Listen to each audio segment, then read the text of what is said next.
विधानसभेच्या निवडणुकीची रणधुमाळी महाराष्ट्रभर जोरदार सुरू असताना पनवेल विधानसभा महायुतीचे उमेदवार आमदार प्रशांत ठाकूर यांचा आज तळोजा फेज 2 या ठिकाणी प्रचार दौरा आयोजित करण्यात आला होता।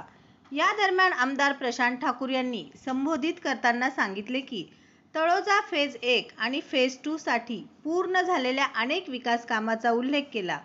यामध्ये तळोजा फेज 1 येथील रेल्वे भुयारी मार्ग, पोस्ट ऑफिस, आरोग्य केंद्र, जलकुंभ इत्यादी विकास कामाचा आढावा घेतला। पुढे बोलताना म्हणाले की स्थानिक जनतेसाठी पाण्याचा प्रश्न गंभीर बनला आहे, तो येत्या मे महिन्यापर्यंत मार्गी लागेल असे आश्वासन दिले। विरोधकांवर जोरदार टीका करताना ते म्हणाले की माजी आमदार विवेक पाटील यांनी आमदारकीचा फायदा घेऊन कर्नाळा बँकेच्या माध्यमातून करोडो रुपयांचा घोटाळा केला, म्हणून ते आता तळोजा जेलमध्ये आहेत। आमच्या सरकारने महिलांसाठी लाडकी बहीण योजना चालू केली आहे, ती कायमस्वरूपी हवी असेल तर महिलांनी महायुतीला निवडून दिले पाहिजे। यावेळी आमदार प्रशांत ठाकूर यांनी सांगितले की 28 नोव्हेंबर रोजी उमेदवारी अर्ज भरण्यासाठी मोठ्या संख्येने तळोजातील नागरिकांनी उपस्थित राहावे असे आवाहन यावेळी त्यांनी केले। याप्रसंगी मोठ्या संख्येने महिला कार्यकर्ते उपस्थित होते। आमदार प्रशांत ठाकूर यांचे व माजी नगरसेवक हरेश केनी व प्रमुख पाहुण्यांचे पुष्पगुच्छ देऊन स्वागत करण्यात आले। यावेळी आमच्या प्रतिनिधींशी बोलताना त्यांनी सविस्तर अशी माहिती दिली। अक्षय कांबळे, आदर्श live news, Taloja, Navi Mumbai. Bharatiya Janata party 188 Panvel यांची उमेदवारी म्हणून घोषित केले ते आदरणीय प्रशांतदादा ठाकूर साहेब या ठिकाणी उपस्थित असलेले पनवेल तालुका अध्यक्ष अरुण शेठ भगत साहेब, संजय पाटील साहेब, माजी जिल्हा परिषद सदस्य राजेंद्र पाटील साहेब, जाधव साहेब उपस्थित, पंचायत समिती सदस्य रत्नबाबाताई, माजी सदस्य उपेंद्रजी उपस्थित, नगरसेवक रवींद्र म्हात्रे, दिनेश कानावकर, विनोद बेरजी, आमचे मित्र अग्रवालजी उपस्थित, संतोष पाटील, जगदीश देरत, मानेजी। पनवेल विधानसभा मतदारसंघ या मतदारसंघाचा उमेदवार म्हणून माझी निवड भारतीय जनता पार्टीने केली। त्याबद्दल भारतीय जनता पार्टीच्या केंद्रीय नेतृत्वाचं माननीय पंतप्रधान नरेंद्र मोदी, राष्ट्रीय अध्यक्ष जे.पी. नड्डाजी आणि त्याचबरोबरीनं राज्याचे आमचे नेते आणि देवेंद्र फडणवीसजी, प्रदेश अध्यक्ष बावनकुळे साहेब, आमचे नेते रवींद्र चव्हाण साहेब आणि सर्व आमच्या नेत्यांचं मनापासून आभार व्यक्त करतो।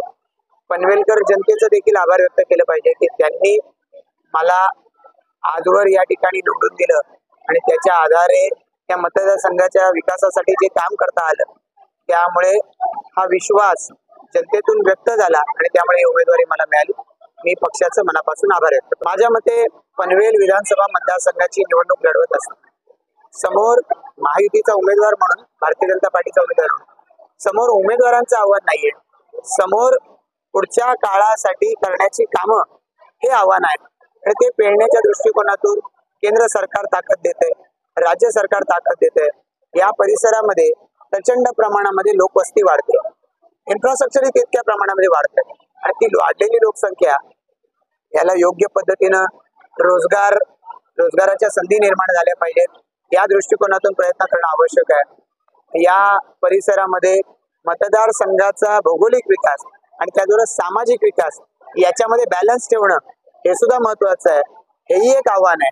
आणि अशा पद्धतीच्या आव्हानांना तोंड देण्याच्या दृष्टिकोनातून ज्या वेळेला भारतीय जनता पार्टीचं नेतृत्व सोबत आहे, केंद्र सरकारची भरभक्कम साथ आहे, महायुतीचं सरकार पुन्हा एकदा निवडून येणार आहे आणि विशेष महत्वाचं म्हणजे आमच्या या मतदारसंघामध्ये काम करणारे आमचे सर्व सहकारी, या सर्व सहकार्यांच्या पाठबळाच्या आधारे ही निवडणूक जिंकण्यात कुठलीही अडचण येणार नाही।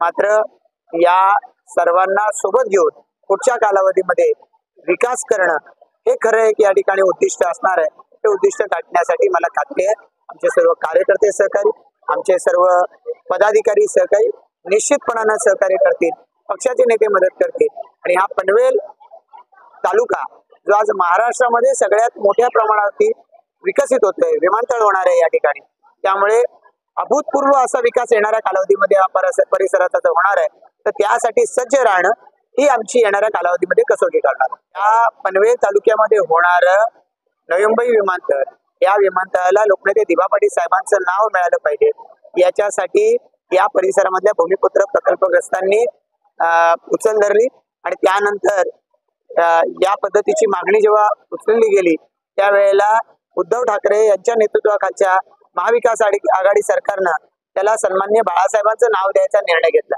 साहजिकच आहे, त्यामुळे आंदोलन पेटलं, वेगवेगळ्या पद्धतीने प्रकल्पग्रस्त रस्त्यावरती उतरले, कधी साखळी आंदोलन झालं, कधी सिडको भवन घेराव आंदोलन झालं, कधी मशाल मोर्चे निघाले. या सगळ्यामधून वेगवेगळ्या पद्धतीनं आज आपण पाहिलं दिबा पाटील साहेबांच्या नावासाठी प्रकल्पग्रस्त आग्रही झालेला आहे. सुदैव आहे महायुतीचं सरकार आलं आणि या महायुतीच्या सरकारच्या कॅबिनेटनं निर्णय घेतला दिबा पाटील साहेबांचं नाव घ्यायचं. महाविकास आघाडीच्या सरकारनं जाता जाता निर्णय घेतला, पण ते थोतांड होतं, कारण त्यांच्या पाठीशी बहुमत नव्हतं.